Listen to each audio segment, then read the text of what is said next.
Transformasi energi dalam sel. Tadi Ibu sudah katakan di awal yang namanya transformasi itu adalah perubahan bentuk energi, karena energi itu adalah bersifat kekekalan, energi bersifat kekal ya, tidak bisa diciptakan, tidak bisa dimusnahkan, tapi bisa diubah bentuknya. Di dalam sel itu juga terjadi proses perubahan energi.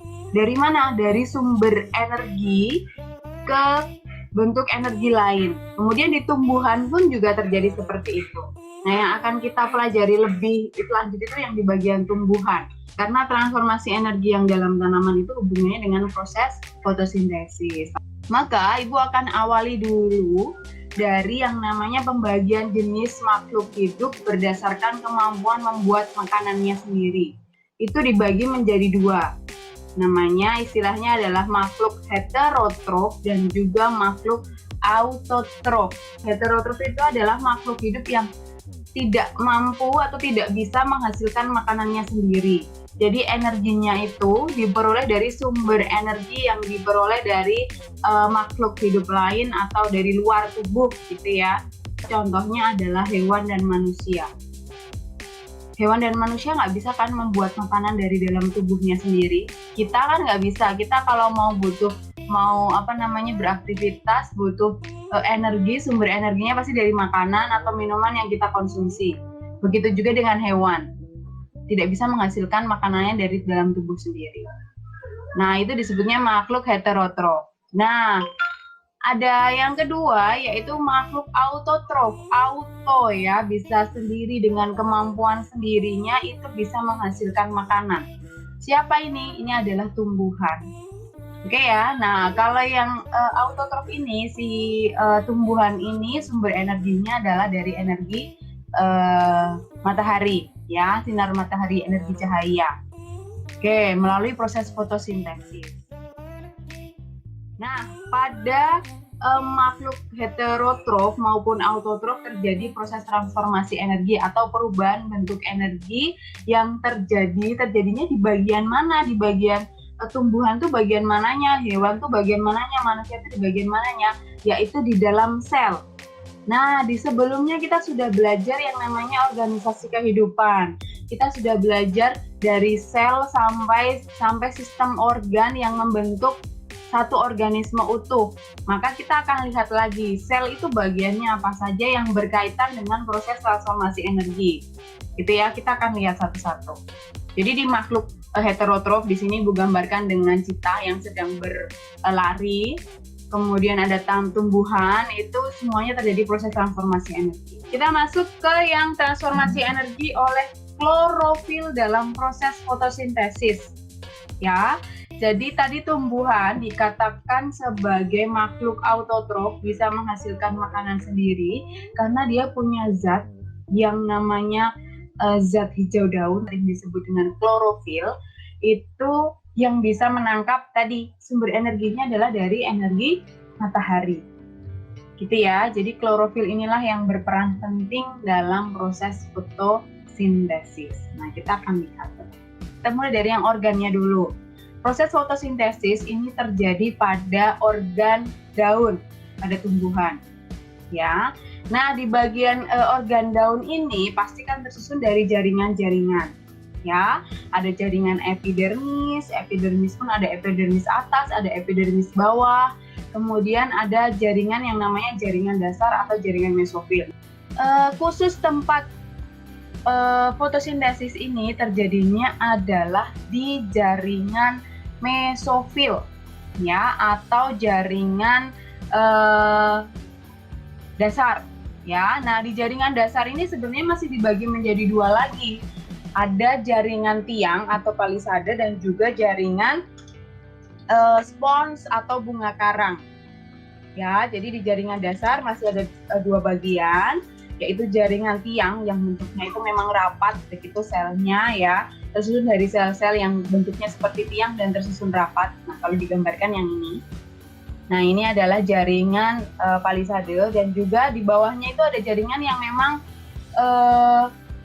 susunan selnya itu tidak rapat, jadi ada rongga-rongganya, maka disebutnya adalah jaringan spons atau bunga karang. Nah, di bagian ini mana yang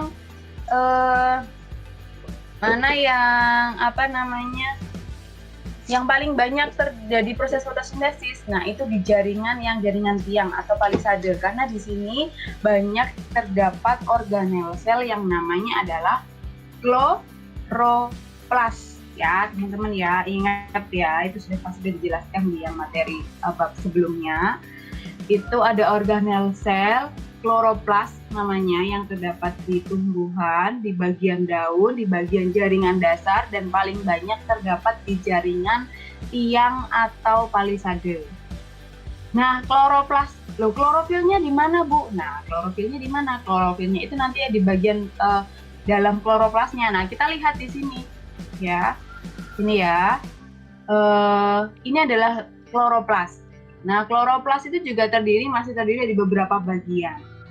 Yang pertama ada membrannya, fungsinya untuk melindungi, karena memang di bagian dalam itu ada bagian-bagian penting yang perlu dilindungi, maka ada membran. Nah, yang di bagian kloroplas ini itu ada membran, bahkan ada dua membrannya, membran luar dan membran dalam.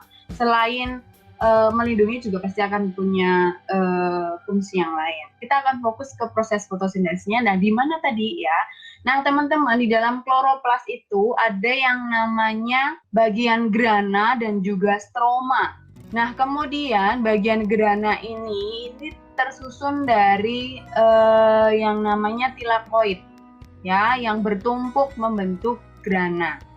Nah, disinilah letak klorofil, teman-teman, yang bisa menangkap cahaya matahari itu di bagian ini, di bagian tilakoid ini, ya, yang bertumpuk membentuk yang disebut dengan grana. Nah, yang di bagian ini, yang di luar grana ini adalah namanya stroma.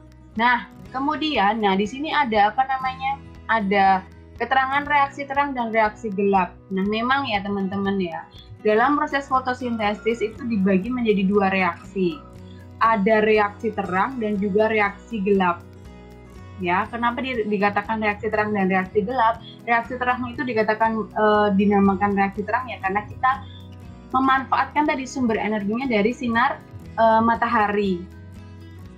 Ya, jadi sinar mataharinya ditangkap oleh klorofil yang nanti menghasilkan hasilnya itu digunakan untuk proses di reaksi gelap. Kalau reaksi terang terjadi di grana, kalau reaksi gelap nanti terjadinya di stroma. Jadi saling berkaitan ya. Yang reaksi terang nanti hasilnya itu akan digunakan di reaksi gelap. Jadi reaksi fotosintesis itu terdiri dari dua reaksi ini. Gitu ya. Nah, di dalam kloroplas inilah terdapat klorofil. Tepatnya ada di bagian yang namanya tilakoid yang menumpuk membentuk grana. Nah, di luar grana di bagian kloroplas itu namanya adalah bagian stroma. Nah, ternyata terjadi dua reaksi ini, ada yang reaksi terang itu di grana dan juga nanti ada yang namanya reaksi gelap di stroma. Kemudian kita lanjut. Nah, sekarang ke prosesnya, ke proses fotosintesisnya. Nah, tadi di grana itu terjadi yang namanya proses reaksi terang, ya, karena dia menggunakan sumber energi cahaya matahari. Ditangkap oleh siapa yang bisa menangkap energi matahari itu? Yang bisa menangkap adalah klorofil yang terdapat di tilakoid. Tilakoid yang bertumpuk disebut dengan grana. Ya, kemudian bahannya, istilahnya itu kalau kita mau gambarkan itu, fotosintesis itu seperti orang masak ya teman-teman ya.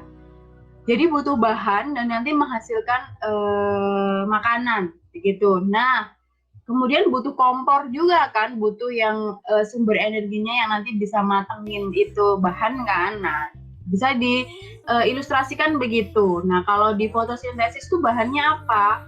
Bahannya itu tidak hanya sinar matahari saja. Masa hanya ada kompor nanti tiba-tiba ada makanan terbentuk, kan enggak. Harus ada bahannya apa yang dimasak, kemudian ada yang tadi energinya yang untuk masak, kemudian menghasilkan makanan gitu ya. Nah, bahannya apa? Bahannya itu ada dua, yaitu air dan juga karbon dioksida ya. Maka, nah air tuh yang mana Bu? Air Bu, karbon yang mana? Pasti tahu lah teman-teman. Kalau minimal karbon dioksida tahu ya, CO2. CO2 itu adalah karbon dioksida.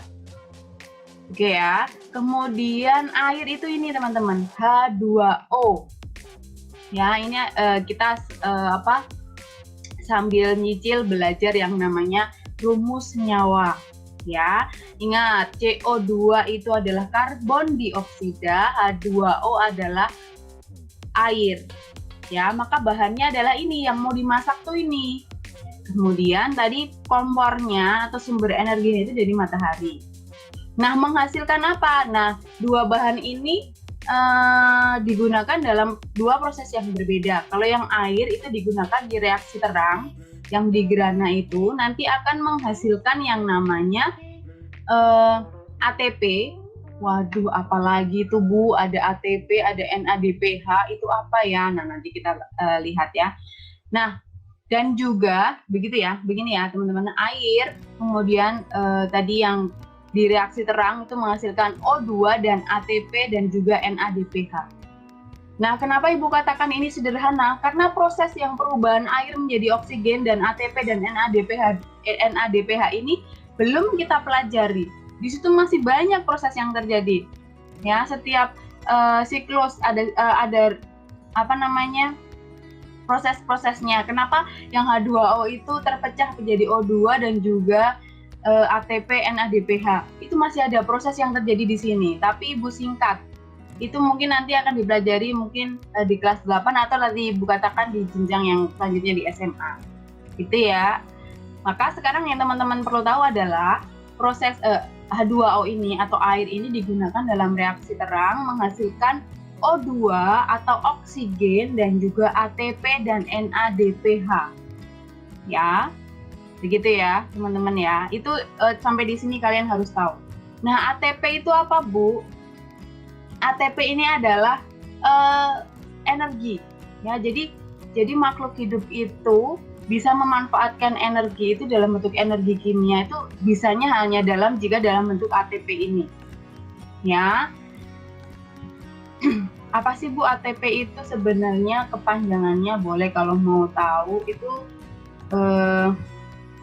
namanya adalah ATP adenosin trifosfat. Nah, nanti itu apa namanya? Rumus molekulnya kemudian gambarnya nanti di SMA ya teman-teman ya. Sekarang pokoknya cukup tahu kalau proses reaksi terang di proses fotosintesis itu menghasilkan yang namanya ATP. ATP itu adalah suatu bentuk energi yang bisa atau bisa dikatakan ini tuh adalah mata uang. Jadi mata uang yang bisa ditukar nanti jadi energi yang lain tuh kalau dalam makhluk hidup itu dalam bentuk ATP. Gitu ya, adenosin trifosfat. Dan juga selain ATP itu dihasilkan yang namanya NADPH. NADPH itu adalah suatu bentuk yang namanya koenzim yang sudah ada di dalam sel tersebut yang membantu kerja enzim, gitu ya. Nah, kemudian ATP dan NADPH ini digunakan tadi seperti yang Ibu sampaikan kalau hasilnya dari reaksi terang itu digunakan di reaksi gelap atau di stroma. Ini salah ketik ya teman-teman ya, typo ya. Harusnya stroma. Ya, di stroma itu terjadi yang namanya siklus Calvin. Nah, yang teman-teman harus pahami adalah tadi ATP dan NADPH yang dihasilkan di reaksi terang itu digunakan atau sebagai bahan di reaksi gelap bereaksi dengan karbon dioksida menghasilkan yang namanya karbohidrat atau C6H12O6. Nah, ini adalah sumber makanannya dari si tumbuhan tersebut. Ya, ini yang digunakan untuk tumbuhan itu tumbuh, untuk berkembang, itu dari makanan yang dihasilkan sendiri. Begitu ya teman-teman ya, ini gambarannya untuk reaksi fotosintesis, yaitu reaksi terang dan juga reaksi gelap. Nah, sekarang kalau dituliskan dalam reaksi kimia itu sederhananya adalah seperti ini. 6H2O atau 6 molekul air kemudian bereaksi dengan 6 molekul karbon dioksida, kemudian ada cahaya matahari dan juga klorofil, itu menghasilkan glukosa atau tadi karbohidrat C6H12O6 dan juga oksigen. Nah, ini adalah rangkumannya. Ya, rangkuman dari tadi proses reaksi terang dan reaksi gelap. Nah, kalau teman-teman diminta menuliskan yang namanya reaksi kimia proses fotosintesis, maka harus lengkap dengan yang namanya cahaya matahari dan klorofil. Kenapa? Karena kalau ini kan istilahnya tadi Bu katakan ini adalah kompornya. Kalau kamu masak nggak ada kompornya, nggak akan jadi makanannya. Ya, maka jangan hanya menuliskan 6H2O plus 6CO2 jadi C6H12O6 dan 6O2. Nah, proses di sini ada apa yang berperan? Nah, itu perlu dituliskan. Nah, reaksi seperti ini teman-teman itu dikatakan atau disebutnya itu adalah reaksi pembentukan dari molekul atau senyawa sederhana itu dari H2O dan CO2 itu menjadi senyawa yang lebih kompleks. Itu namanya pembentukan. Ya, maka disebutnya istilahnya adalah reaksi anabolisme. Jadi kalau teman-teman nanti dengar anabolisme itu apa? Itu adalah reaksi pembentukan dari senyawa sederhana bergabung menjadi senyawa yang lebih kompleks. Salah satu contohnya adalah proses fotosintesis. Gitu ya. Nah, dari sisi biologinya selesai nih. Dari proses fotosintesisnya selesai. Nah, maka sekarang kita masuk ke sisi fisikanya. Maka bagaimana transformasi energi yang terjadi, teman-teman? Ibu juga akan tadi sampaikan, karena di proses fotosintesis ini menghasilkan yang namanya oksigen. Ya, oksigen itu kita butuhkan untuk proses pernafasan kita dan juga hewan, maka tumbuhan ini berperan sangat penting dalam proses kehidupan. Ya, maka kita harus rawat tumbuhan, ya. Makanya ada tugas science project-nya itu salah satu tujuannya itu. Ya, karena menghasilkan oksigen yang sangat kita butuhkan bagi kehidupan makhluk hidup. Ya, maka itu kita harus menjaga bumi kita itu dengan tumbuhan. Oke, berarti sudah menangkap ya teman-teman ya. Maka bentuk transformasi energinya adalah dari energi cahaya matahari tadi menjadi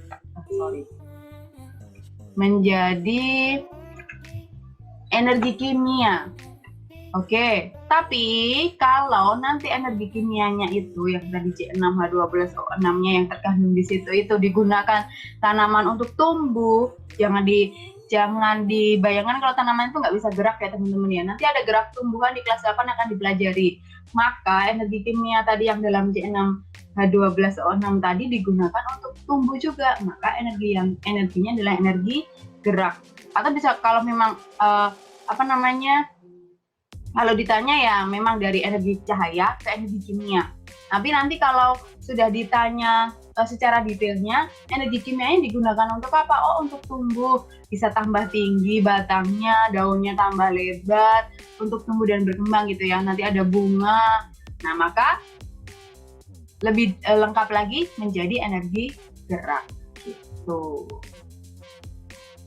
Gitu ya. Nah, dari sisi fisikanya sudah, dari sisi biologinya sudah. Maka yang bagian ini Ibu cukupkan.